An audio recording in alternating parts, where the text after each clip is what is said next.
આજે પૂર્વ જંબુસરના MLA Kiranbhai મકવાણાની team સાથે કોંગ્રેસ પાર્ટીમાં જોઈન થયા છે.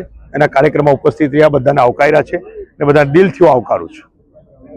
કેટલા કાર્યકર્તાઓ સાથે જોડાયા છે? તમારી સામે જ, આપની સામે જ અસંખ્ય કાર્યકર્તાઓ, 100 ઉપર કાર્યકર્તાઓ સાથે આજે જોડાયા, આપની સામે જ જોડાયા છે અને હમણાં જે કાર્યક્રમ પૂર્ણ થયો છે. કોંગ્રેસમાં કિરણભાઈના આવ્યા બાદ કોંગ્રેસ કેટલી મજબૂત થઈ? 100% કોંગ્રેસના જતા એમને ગર્વ વાપસી કરેલી છે અને અમારા પૂર્વ એમએલએ સંજયભાઈ સોલંકી, કિરણભાઈ એક જ્ઞાતિમાંથી આવે છે, બંને ખભો મિલાવી આપણે જોયું હશે. આવનાર દિવસોમાં જે ઉણાપતિ તે બી પૂર્ણ થઈ અને પાર્ટી મજબૂત 100% મજબૂતીથી આગળ વધશે. ભરૂચમાં જે કોંગ્રેસના ફોર્મ બાબતમાં જે ડુપ્લિકેશન થયું હતું અને વિવાદ સર્જાયો તે બાબતે મેન્ડેટ આપવાનો અધિકાર પીસીસીને છે.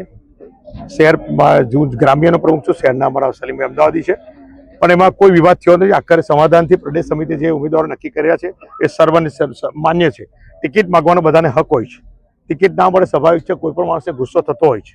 એટલે ગુસ્સો કાર્યકરનો હક છે કે 5 વર્ષ મહેનત કરીને ટિકિટ ના મળે. જ્ઞાતિ કાંઈ સમીકરણો, અમુક સમીકરણો જોતા અમુક કેન્ડિડેટને નક્કી કરવામાં આવે છે અને કોઈક નારાજ થાય છે, પણ એને મનાવી લેવામાં આવે છે અને એ સમિતિમાં આજે ખભા મિલા બધા કામ કરે છે અને આવનાર દિવસમાં એનું પરિણામ મળશે. આજે પ્રથમ સભા કોંગ્રેસની જંબુસર ખાતે યોજાઈ અને એમાં પાતળી હાજરી મળી જોવા મળી. એને લઈને આપણે કેવું લાગી રહ્યું છે કે આવનાર સમયમાં ભાજપનો દબાણના કારણે આ સભા નથી ચૂંટણીલક્ષી. ફક્ત આ કાર્યક્રમ કોંગ્રેસ પાર્ટીમાં જોઈન કરવા માટેનો કાર્યક્રમ હતો. અચાનક ગોઠવવામાં આવ્યો કે એને સભા ચૂંટણીલક્ષી સભા નથી. આપણે જોયું હશે સ્પીચમાં બધાની. ફક્ત કિરણભાઈને એમની ટીમ આજે જોઈન થઈ એને આવકારવા માટેનો આ કાર્યક્રમ છે. આવનારી ચૂંટણીમાં કોંગ્રેસ કયા મુદ્દા પર લડશે? કોંગ્રેસ 30 વર્ષના શાસનમાં ભ્રષ્ટાચારમાં આજે આટલી મોટી ઇન્ડસ્ટ્રી હબ ભરૂચ જિલ્લો, ડ્રગ્સ પાર્ક તમારું જંબુસર બનવા જઈ રહેલું છે, ત્યારે કોથરો ભરીને બીજેપીને કઈ રીતે પૈસા ઘેર લઈ જવા, ભ્રષ્ટાચાર કઈ રીતે કરવો. તમે આજે રોડનો જુઓ, વિકાસની વાત ભારતીય જનતા પાર્ટી કરે છે તો દરેક ચોમાસામાં રોડની હાલત જુઓ, હજુ પણ એ રોડ સુધારી નથી. આપની સામે આ જંબુસર સ્થિતિની પરિસ્થિતિ જુઓ કે એ લોકો રોડથી લઈ, ખેડૂતોના ભાવથી લઈ, એક હાઈ ટેન્શન લાઈન ખેડૂતોના ખેતરમાં જતી હોય એના પૈસા આપવાથી લઈ, જીઆઈડીસી સંપાદનથી લઈ, એમના એજન્ટો પહેલા જમીનો સંપાદન કરે, પછી એ સંપાદનો જમીન એ લોકો જીઆઈડીસી આપે, સરકારના મિનિસ્ટરોના પૈસા. આટલો બધો ખુલ્લેઆમ ભ્રષ્ટાચાર ચાલે છે. એને લોકો વિકાસ ગણે છે, કેમ કે કોથરો ભરીને પૈસા કમાય છે એટલે એને વિકાસ ગણે છે. પણ પ્રજા મૂર્ખ નથી. આજે પ્રજા જાણી ગઈ છે અને જંબુસર તાલુકા પંચાયત કોંગ્રેસની બનવાની છે, ભરૂચ જિલ્લા પંચાયત કોંગ્રેસની બનવા જઈ રહેલી છે. ત્યારે એમના પેટમાં તેલ રેડાયું અને 24 કલાક દોડ્યા કે પેલાને ઉમેદવારને ખેંચી લાવો, પેલાને ઘરમાંથી ઉઠાવી લાવો. છતાં પણ એક યોદ્ધા તરીકે અમારા કોંગ્રેસના એક કાર્યકરે બીજેપી સામે મુકાબલો કરી અને 22માંથી તાલુકા પંચાયત ને જિલ્લા પંચાયતમાંથી એક પણ ફોર્મ જંબુસરમાંથી ખેંચવા ન દીધું. સમગ્ર ટીમને અભિનંદન આપું છું. વાત કરીએ તો જંબુસર શહેરમાં વોર્ડ નંબર 1 અને 2 માં તો કોંગ્રેસને ઉમેદવાર પણ નથી. ઉમેદવાર મળ્યા હતા, અપક્ષ સાથે ગઠબંધન હતું અને અપક્ષ પેનલમાં ઉમેદવાર ત્યાં ઉભા રહેવાના હતા. સંજોગો વસાત જે કે બનાવ બનેલો છે કે અપક્ષ સાથે ગઠબંધન કરી લેવાનું, બીજી તમામ પેનલ અમારી દરેક વોર્ડમાં લડી રહેલી છે અને ખૂબ સારું પરિણામ આવવાનું છે. પરમાર કનુભાઈ ઈશ્વરભાઈ, હું પ્રથમ 1989 થી ભારતીય જનતા પાર્ટીનો કાર્યકર રહ્યો છું. ગુજરાતની ધરતીમાં પ્રથમ દલિત તરીકે જ્યારે આ દેશમાં કોંગ્રેસનું શાસન હતું સમગ્ર જગ્યાએ, ત્યારે પ્રથમવાર કોઈ દલિત સામેલ થયો હોય એવો હું પોતે કનુભાઈ ઈશ્વરભાઈ પરમાર 1989માં કારેલીમાં જે તોફાન થયું અને પટેલો ઉપર કોંગ્રેસના લોકોએ કેસ કર્યા અને એ પટેલોના પક્ષે હું સામેલ થયેલો અને તે દિવસથી આજ દિન સુધી છેલ્લા 36 વર્ષ સુધી હું ભારતીય જનતા પાર્ટીમાં જિલ્લાનો મોરચાનો મહામંત્રી, જિલ્લાના મોરચાનો ઉપપ્રમુખ, તાલુકાનો મંત્રી, તાલુકાનો પ્રમુખ, હું 4 ટર્મ રહી ચૂકેલો છું. 36 વર્ષ ભારતીય જનતા પાર્ટીમાં હોદ્દો મેળવ્યો તો આખરે ભારતીય જનતા પાર્ટી છોડવાનું કારણ શું? ભારતીય જનતા પાર્ટીના કાર્યકરોને જે નેતાઓ છે, અમુક નેતાઓને એવો ડર હતો કે કનુભાઈ જિલ્લા પંચાયત લડશે તો અમારું કહ્યું કોઈ કામ કરે નહીં. પણ એમને એવો ડર હતું કે આયાતી ઉમેદવાર આવવાના કારણે એટલે પાર્ટીએ પૈસા લઈ લીધા અને પાર્ટીના અમુક કાર્યકરોએ પૈસા લઈને પૈસાથી ટિકિટ આપી છે. અને એમને હતું કે કનુભાઈ ગરીબ છે, કનુભાઈ પાસે પૈસા નથી, ચૂંટણી લડવા 50 લાખ રૂપિયા ખર્ચ થાય તો એ ખર્ચો કોણ ભોગવે, એટલે એમણે આયાતી ઉમેદવાર લઈ આવ્યા છે. તો આપના કોંગ્રેસમાં જોડાયા બાદ ભાજપને કેટલો ફટકો પડશે? મારું કોનવા જિલ્લા પંચાયતના તમામ મતદારોને કહેવું છે કે ભારતીય બંધારણનું હનન કરી અને તમારા મતનો અધિકાર જે કહેવાતા ભારતીય જનતા પાર્ટીના દલાલો 4-5 દલાલો છે એમણે મત વેચી દીધા છે મતદારોના. તો એ મતદારોને મારે એવું કહેવું છે તમારા મીડિયાના માધ્યમથી કે આવનાર સમયમાં તમારા મતના અધિકારની જો કિંમત બંધારણમાં આપેલી હોય અને એ કિંમતની તમારે કિંમત કરવી હોય મતની, તો તમારે કોંગ્રેસ પાર્ટીને જ મત આપવો જોઈએ જિલ્લાની ઉપર. ક્યાંક ને ક્યાંક કોંગ્રેસ પાર્ટીને એવું પણ કહેવાય છે કે હિન્દુ મુસ્લિમના તો મુસલમાનોને 5 ટિકિટ આપી છે. ભારતીય જનતા પાર્ટીએ આજ દિન સુધીમાં હિન્દુ મુસ્લિમનો ઉપયોગ કરી અને ખાલી અંદર ઝઘડા કરાયા છે. ભારતીય જનતા પાર્ટીના કેટલાય નેતાઓની દીકરીઓ મુસ્લિમ સમાજને પરણાવી દીધેલી છે. પણ તમે તો 30 વર્ષથી ઉપરાંત ભાજપમાં રહ્યા, તો હવે કેમ એકદમ? મારી રોમે રોમમાં રામ વસેલો છે. મારા દીકરાનું નામ રામચંદ્ર છે, પિતાજીનું નામ ઈશ્વર છે. મને કંઈક લોકો પાર્ટીની અંદર નહીં પણ મારા રિલેટિવ બધા કનૈયાલાલ કહે છે.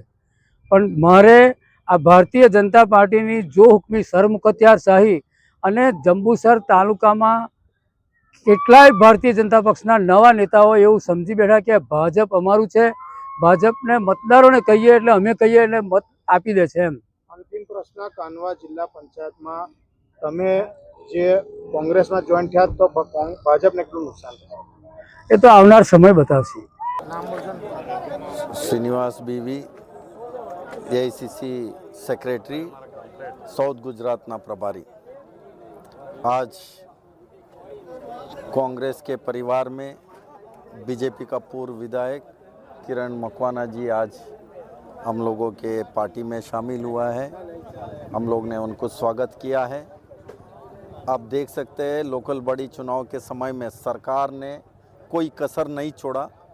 किस तरीके से पुलिस को दबाव बना दिया, तमाम कोई कसर नहीं छोड़ा। वह नॉमिनेशन वापस खींचने के लिए पूरा गुजरात में आपको देखने को मिला। बहुत सारे जगह में उन लोग ने सक्सेस भी हो गया, बट लोग जो किस तरीके से इनका रवैया रहा उसके लिए जवाब जो आने वाले चुनाव बहुत कुछ ही दिन बचा है, उस दिन जो वोट गुजरात का जनता, इस गुजरात का युवा को बचाने के लिए, आदिवासी को बचाने के लिए, गरीब मजदूर महिला सभी लोग, सभी वर्ग लोगों को बचाने के लिए और संविधान को बचाने के लिए आज वोट देगा। और किस तरीके से यहाँ करप्शन हो रहा है, किस तरीके से पेपर लीक हो रहा है, किस तरीके से बेरोजगारी घूम रहा है, किस तरीके से सरकार ने जो तमाम जो पोल के नाम पे जो कर रहा है, जो कमीशन के बेसिस पे जो करप्शन इतनी बड़ी लेवल पे किया, ये सारी चीज़ों को, और साथ में इनके जो आम आदमी पार्टी इनका बी टीम को भी लेके आया है,